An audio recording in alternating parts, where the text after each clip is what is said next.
So in this video demonstration, I'm going to take you through the navigation icons at the bottom of your screen.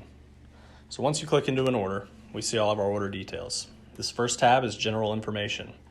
This will give you your order information, the flags associated with this order, general information, the line of business, where the order came from. This is a Circa service order, and service fee that I must enter if I have to collect a service fee, or if I don't have to collect a service fee, I'll select no.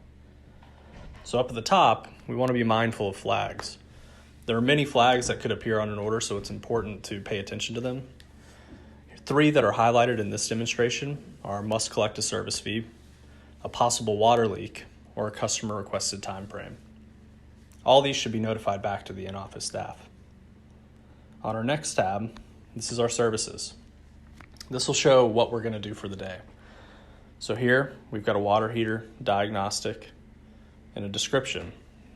Water heater's not heating properly, and notice a small leak coming from the bottom of the unit. This is from Circa Service, and it's assigned to me. The duration's 1 hour, the status, the date, and the time frame. And we'll get back to that resolve button in a future video. The next tab are parts. So if parts are required for the service, they will appear here. In this case, this is a diagnostic. We haven't been out to this service yet, so we don't know if any parts are required. On the next tab, these are documents. So this is all the pictures that you'll be required to take throughout the service. You'll be able to upload documents through a wizard process in a future video. However, here you can also click and select a document type. So if I'm taking a picture of a unit, enter a description, I can either upload or capture that. I'll cancel out of that.